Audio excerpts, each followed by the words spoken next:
স্যারের কাছে আমার প্রথম প্রশ্ন হচ্ছে যে সামনেই ওয়ার্ল্ড হার্ট ডে 29শে সেপ্টেম্বর, এবং প্রতিটা বছর একটা থিম থাকে, এই থিমটির একটি কারণ থাকে যে এই কারণে আমরা এই থিমটাকে রেখেছি, কারণ এই বিষয়টিতে আসলে অ্যাওয়ারনেসটা দরকার এবং অ্যাওয়ারনেসটা নেই বা সচেতনতা নেই, তাই আমরা এটা নিয়ে আসলে কাজ করছি বা করব। সেটা যদি আমাদের সাথে একটু শেয়ার করেন স্যার। ধন্যবাদ আপনাকে, ধন্যবাদ বাংলা ভিশনকে আমাকে আমন্ত্রণ জানানোর জন্য। একটা বিষয় যে আগামী যে 29শে সেপ্টেম্বর ওয়ার্ল্ড হার্ট ডে বা বিশ্ব হার্ট দিবস, এই উপলক্ষে প্রতি বছরই একটা থিম থাকে, প্রতিবদ্ধ বিষয় থাকে। এবারে থিম হলো ডোন্ট মিস এ বিট। এখন এটা আসলে এই ডোন্ট মিস এ বিট কেন দেওয়া হয়েছে বা কোন উদ্দেশ্যকে দেওয়া করে এটাকে করা হয়েছে, যে আমরা বললাম যে আজকে আমাদের বিষয় হলো সার্বিক সুরক্ষা, স্বাস্থ্য সুরক্ষা। এর মধ্যে হৃদরোগের সুরক্ষা তো আরও বেশি গুরুত্বপূর্ণ, কারণ বলা হয় পৃথিবীতে এই যে কার্ডিওভাস্কুলার ডিজিজ বা হৃদরোগ হলো মৃত্যুর 1 নম্বর কারণ। সমস্ত যত কারণ আছে, ইভেন ক্যান্সারের চেয়েও বেশি এই যে হৃদরোগের মৃত্যুর কারণ। যেহেতু এটা 1 নম্বর কিলার, সুতরাং এই হৃদরোগকে আমরা প্রতিরোধ করতে চাই বা সুরক্ষা দিতে চাই। এই সুরক্ষা দিতে গিয়ে আমাদের করণীয় কি? আসলে এই করণীয় বিষয় আলোচনা করার জন্য, মানুষের মাঝে সচেতনতা বা অ্যাওয়ারনেস ক্রিয়েট করার জন্যই হৃদরোগ সম্পর্কে এই প্রতি বছর 29 সেপ্টেম্বর এই দিনটা পালন করা হয়, প্রতিবার কোন একটা প্রতিবদ্ধ বিষয় নিয়ে। তো এই যে এবারে প্রতি বিষয় যে ডোন্ট মিস এ বিট, সেটার আসলে ব্যাখ্যা করা হয়েছে এভাবে।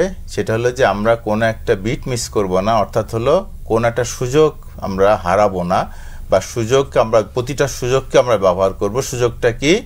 সুযোগটা হলে এই হৃদরোগ প্রতিরোধ করার জন্য।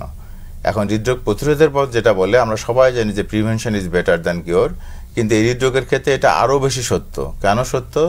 হৃদরোগ নির্ণয় করা যেমন ব্যয়সাপেক্ষ, হৃদরোগের চিকিৎসা কিন্তু আরও বেশি ব্যয়সাপেক্ষ। ওই যে আমরা সবাই শুনছি রিং লাগানো লাগে, বাইপাস করা লাগে, এগুলো কিন্তু আসলে অনেক বেশি ব্যয়সাপেক্ষ।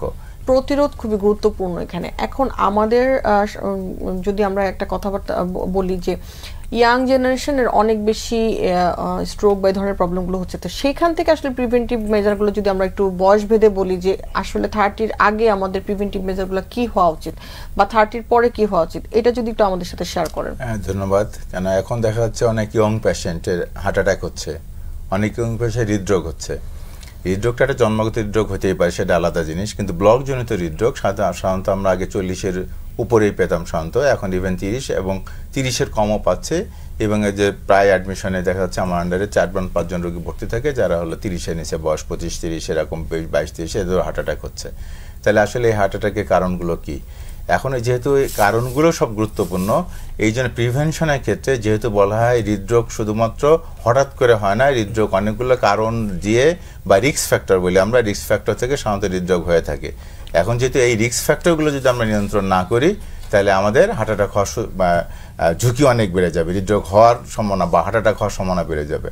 এখন এই ঝুঁকির মধ্যে যদি আমরা দেখি যে ঝুঁকি যদি আপনার দীর্ঘমেয়াদী যদি ডায়াবেটিস অনিয়ন্ত্রিত থাকে, যদি উচ্চ রক্তচাপ থাকে, যদি আপনার ধূমপান করেন, যদি আপনার রক্তের কোলেস্টেরলের মাত্রা বেশি বা চর্বির মাত্রা বেশি থাকে, ওজন যদি বেশি থাকে, আপনি যদি সেডেন্টারি লাইফস্টাইল অর্থাৎ আপনি যদি বসে বসে কাজ করেন, মুভমেন্ট কম করেন, তাহলে সাধারণত এই ঝুঁকিগুলো বেড়ে যায়।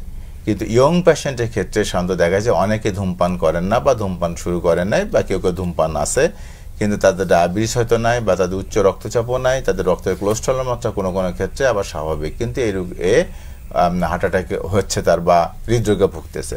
তার একটা অন্যতম প্রধান কারণ হলো আমাদের এই যে সেডেন্টারি লাইফস্টাইল। এখনকার যারা ইয়ং জেনারেশন আছে তারা সাধারণত বসে টেবিলে বসে ডিভাইসে সময় দিচ্ছে অনেক বেশি। এই ডিভাইস আসক্তি বলেন বা ডিভাইসে বসে থাকে, কারণ ডিভাইস সাধারণত আমরা হাতে নিয়ে সাধারণত হাতে কথা বলি না, বা আমরা ডিভাইসে যেটা সোশ্যাল মিডিয়াতে সময় দিচ্ছি বেশি। তাহলে এই যে জিনিসটা গুরুত্ব, যে সে মুভ করতেছে না, মুভ না করলে যেটা হবে তার ওজন বাড়বে, এবং ওজন বাড়বে, ওজনের সাথে একটা সবচেয়ে গুরুত্বপূর্ণ সম্পর্ক হলো আমার উচ্চ রক্তচাপ হওয়ার সম্ভাবনা বেশি, আমার কোলেস্টেরলের মাত্রা বাড়ার সম্ভাবনা বেশি, আমার ডায়াবেটিস হওয়ার সম্ভাবনা বেশি, যেটা আমরা মেটাবলিক সিনড্রোম বলি, এবং তার সাথে সাথে আমার হৃদরোগ হওয়ার বা ব্লক হওয়ার সম্ভাবনা অনেকখানি বেড়ে যায় এই যে যদি আমি অ্যাক্টিভ না হয়। আর সাথে সাথে এই যে বিশেষ করে খাবারের একটা যে ব্যাপারটা আছে, যে আমরা সহজে যে তাড়াতাড়ি কোনো ঝামেলা ছাড়া বলে যে খাবার না, আমরা অনেক সময় জাঙ্ক ফুড বলি, অনেক সময় ফাস্ট ফুড বলে যেটা, সেগুলো আমরা নিচ্ছি। ফাস্ট ফুডের সবচেয়ে খারাপ জিনিস যে জিনিসটা হলো যেখানে প্রচুর পরিমাণে কার্বোহাইড্রেট থাকে, এতে প্রচুর পরিমাণে ফ্যাট থাকে, বিশেষ করে হলো সম্পৃক্ত চর্বি, যেটা স্বাস্থ্যের জন্য ক্ষতিকর। এবং আরেকটা ক্ষতিকর জিনিস সেটা বলে ট্রান্স ফ্যাট। এটা হলো ওই যে খাবার তৈরি প্রসেসের মধ্যে দিয়ে ট্রান্স ফ্যাট গুলো তৈরি হয়, যেগুলো আমার স্বাস্থ্যের জন্য ক্ষতিকর। এগুলোর ফলে একটা ওজনও বাড়তেছে, 2 নম্বর হৃদরোগের যে আমাদের রক্তনালী যেটা আছে, রক্তনালী ক্ষতিগ্রস্ত করার যে মেকানিজমগুলো আছে, এন্ডোথেলিয়াল বলে, এন্ডোথেলিয়ামকে নষ্ট করার বা ডিসফাংশন করার যে প্রক্রিয়া আমাদের ব্লক শুরু হয়, এগুলো ত্বরান্বিত করতেছে, ফলে আমাদের ব্লকগুলো তৈরি হচ্ছে বেশি। এই কারণে একটা হলো ইয়ং জেনারেশন, আর একটা হলো ইয়ং জেনারেশনের কারণ সেটা হলো যে বিভিন্ন ধরনের আসক্তি ইয়ং জেনারেশনে, বিশেষ করে ড্রাগ অ্যাডিকশন। এই ড্রাগ অ্যাডিকশন গুলো দেখা যাচ্ছে যে ওই রক্তনালী তার কোনো ব্লকও নাই, কিন্তু এই ড্রাগের কারণে তার রক্তনালী সংকুচিত হয়ে তাকে হার্ট অ্যাটাক করতেছে। অনেক সময় দেখা যায় পরবর্তীতে আমরা এনজিওগ্রাম করে হার্ট অ্যাটাকের পরবর্তীতে, অথবা পোস্টমর্টেম অনেক সময় দেখা যায়, পোস্টমর্টেম করে অ্যানালাইসিস করে দেখা গেছে তাদের রক্তনালী স্বাভাবিক, কিন্তু সে হার্ট অ্যাটাকে মারা গেছে। তার একটা কারণ হলো অনেক সময় যে এই ড্রাগগুলো এর জন্য দায়ী। আর একটা হলো জিনিস যেটা হলো যে ওই যে বললাম সোশ্যাল মিডিয়া এবং অন্যান্য কিছু আমাদের যে লাইফ স্টাইল আমাদেরকে এক ধরনের রেসে মরে, র্যাট রেস বলে আমরা ইঁদুর দৌড়ের মধ্যে নিয়ে গেছে। আমাদের কোনো একটা বিষয় টার্গেট ফিক্স করতেছি, যে টার্গেটটা হয়তো আমার সামর্থ্যের বাইরে, ফলে এই যে সামর্থ্যের বাইরে টার্গেট ফিট করে আমাদের এক ধরনের স্ট্রেস তৈরি হচ্ছে।